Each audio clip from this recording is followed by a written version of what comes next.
जब खिलाया जाता है तो वह नाभि पे ही अटैक करती है। सबसे पहले व्यक्ति की जठराग्नि मंद पड़ जाती है और व्यक्ति के अंदर शक्तिहीनता आनी शुरू हो जाती है।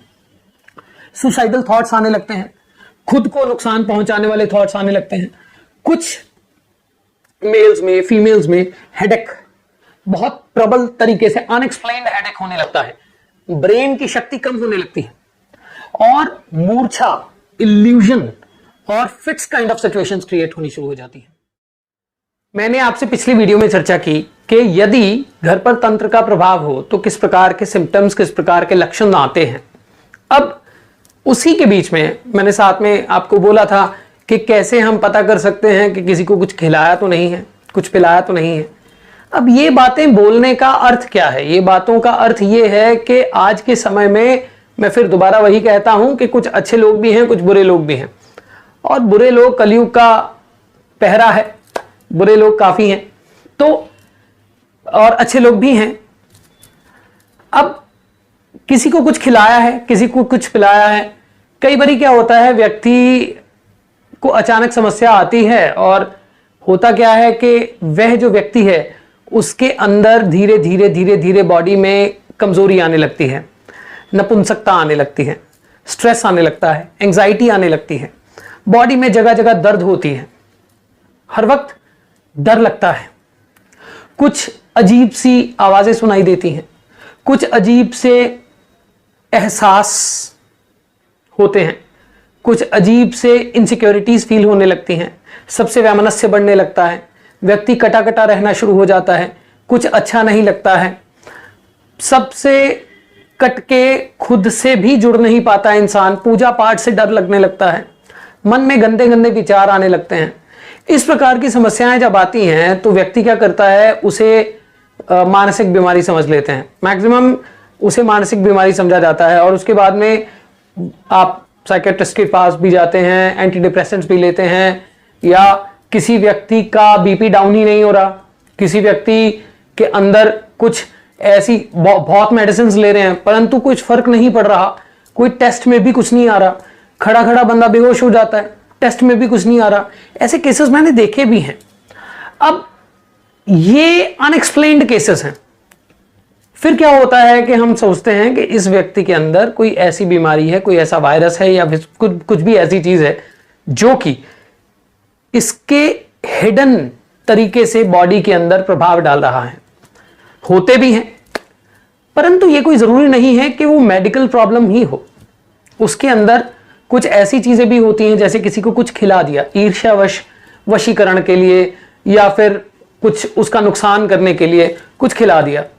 खिलाया बहुत तरीके से जाता है, बहुत सारी चीजें होती हैं, मसान होती है, राख होती है, या फिर मंत्र पढ़ के कुछ ऐसी चीजें होती हैं वो खिलाई जाती हैं, या फिर व्यक्ति मुझसे बाहर नहीं जा सके, मेरी हमेशा बात माने, वो ऐसी चीजें प्रयोग की जाती हैं। तो ऐसे व्यक्ति के अंदर वह जो खिलाया है, वो जो ऊर्जा गई उसके अंदर, वह अपनी जगह बनानी शुरू कर देती है। पहले पहले उसे नहीं पता चलता है पर बाद में धीरे धीरे धीरे धीरे धीरे धीरे धीरे जब बॉडी जो है, इम्यूनो सिस्टम बॉडी का डाउन होता है तो फिर क्या होता है, व्यक्ति को बीमारियां घेरने लगती हैं। स्ट्रेस, एंजाइटी, डर, इनसिक्योरिटी, इस तरह की समस्याएं घेरने लगती हैं। तो फिर क्या होता है, फिर व्यक्ति डॉक्टर्स के पास जाता है और डॉक्टर्स के पास रास्ता मिलता नहीं। और आज के साइंटिफिक युग में हम कहते हैं कि ये ऊर्जाएं तो होती ही नहीं। मैं ये नहीं कहता कि ये ऊर्जा होती है कि नहीं, ये आप जाने और आपका विश्वास जाने। मैंने जो अपनी आंखों से देखा है, जो मैंने समझा है, मैं वही बता रहा हूं। तो क्या लक्षण होते हैं यदि किसी को कुछ खिलाया हो? सबसे पहली बात, डर। ऐसा लगता है कि कुछ हो जाएगा। मन में रात्रि को अचानक से डर के उठ जाना, यह बहुत प्रमुख लक्षण है। उसके बाद ये जो चीजें होती हैं ये नाभि पे अटैक करती हैं। जब खिलाया जाता है तो वह नाभि पे ही अटैक करती है। सबसे पहले व्यक्ति की जठराग्नि मंद पड़ जाती है और व्यक्ति के अंदर शक्तिहीनता आनी शुरू हो जाती है। सुसाइडल थॉट्स आने लगते हैं, खुद को नुकसान पहुंचाने वाले थॉट्स आने लगते हैं। कुछ मेल्स में, फीमेल्स में हेडेक बहुत प्रबल तरीके से अनएक्सप्लेन्ड हेडेक होने लगता है, ब्रेन की शक्ति कम होने लगती है और मूर्छा, इल्यूजन और fits kind of situations create होनी शुरू हो जाती है। अब ये जरूरी नहीं है कि वो खिलाया ही हुआ है, आप इसकी बेहतर जांच करवाएं, बहुत जरूरी होता है, ये मैं आपको बता रहा हूं। फिर उसके बाद में उसके रिश्तों में दरार आने लगती है, वह कटा कटा रहने लगता है, सेल्फ थ्रेटनिंग हो जाता है, खुद को नुकसान पहुंचाने लगता है, या फिर कुछ ऐसे थॉट्स आने लगते हैं कि मैं खुद को नुकसान पहुंचा दूं। और उसके बाद में व्यक्ति जब पहले तो मानता नहीं, जब मानता है तो फिर उसके बाद में जब वो जगह जगह जाता है तो उसका कुछ नहीं बनता है। यह लक्षण होते हैं, और भी बहुत सारे लक्षण होते हैं और वो हम डिस्कस करेंगे हर वीडियो में।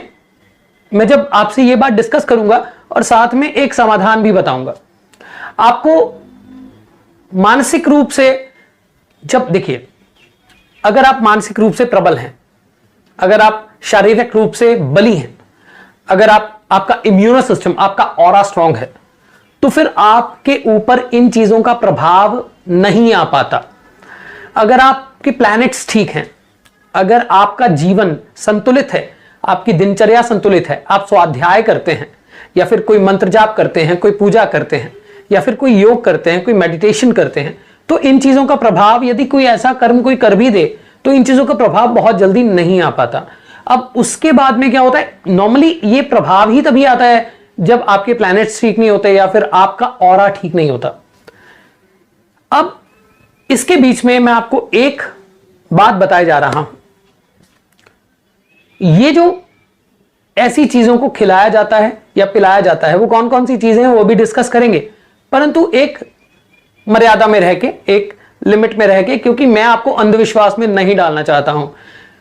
मैं आपको सिर्फ इंफॉर्मेशन दे रहा हूं, मैं आपको रास्ता बता रहा हूं ताकि आप भटके नहीं।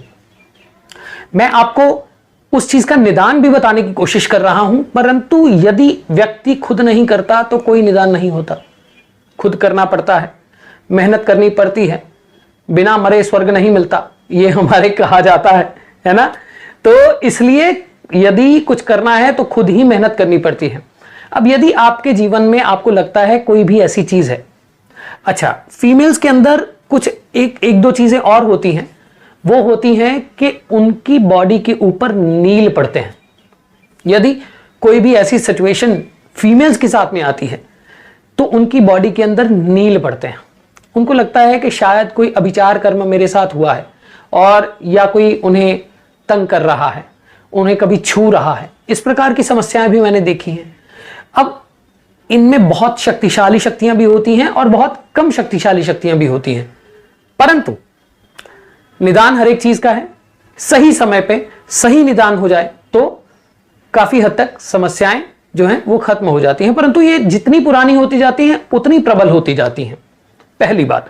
दूसरी बात, यदि ये सिचुएशंस आपके अंदर है तो आपको अपने अंदर से ही खत्म करनी पड़ेंगी। उसका तरीका है, वो भी बताया जाएगा। अब यदि अगर आपको लगता है कि आपके साथ ऐसी चीजें हो रही हैं, सबसे पहली चीज, स्त्रियों के लिए भी पुरुषों के लिए भी, अगर आपको ऐसा लगता है तो नेकेड नहाना बंद कर दें। ये हमेशा याद रखिएगा, नेकेड नहाना बंद कर दें। दूसरी चीज, परफ्यूम्स रात को दोपहर को ना लगाएं। तीसरी चीज, हमारे बुजुर्ग कहते थे ना कि दोपहर को जा रहे हो तुम परफ्यूम लगा के जा रहे हो। लोग इसे अंधविश्वास कहते हैं, मैं ये नहीं कहता कि अंधविश्वास है कि नहीं है, वो उसके बारे में कोई बात नहीं है। तीसरी बात, किसी भी मंत्र को चुने, उसका जाप रेगुलर करें। गायत्री सबसे अच्छा है, महामृत्युंजय सबसे अच्छा है। किसी भी स्तोत्र का, चंडी कवच का, कुंजिका स्तोत्र का, इसका जाप करें, और वह जाप आपको मानसिक करना है, ध्यान करते हुए करना है। अब उसके साथ में कुछ जड़ी बूटियां होती हैं जिनका धुआं किया जाता है, तो वह जो इस प्रकार की समस्या है उसका निदान होता है। मेहंदीपुर बालाजी, ये इनके प्रभाव मैंने देखे हैं, वहां पे आप जाके माथा टेकें। ऐसी जगहें पवित्र होती हैं और बहुत जल्दी प्रभाव उसका मिलता है। ऐसी बहुत सारी जगहें हैं जिसके बारे में हम आगे भी डिस्कस करेंगे, और कैसे आप सिचुएशंस को, हाँ, सात्विक रहना, स्वच्छ रहना, तमस नहीं करना, ठीक है, नॉनवेज, अल्कोहल, ये सब चीजें अवॉइड करना, तो आप इन सब चीजों से निकल सकते हैं। तंत्र के बहुत सारे विधान हैं, बहुत सारी विधियां हैं, बहुत सारी जो हैं वो तरीके हैं जिसके द्वारा तंत्र के प्रयोग होते हैं, और इतने अनएक्सप्लेन्ड होते हैं कि मैंने लोगों को कष्ट में देखा है। तो आप इस नजरिए को भी देखें और मानसिक रूप से प्रबल हों, क्योंकि ये चीजें सबसे पहले मनस पे यानी मन पे प्रभाव डालती हैं, और मन को अगर आप प्रबल कर लें, यू विल ऑलवेज विन।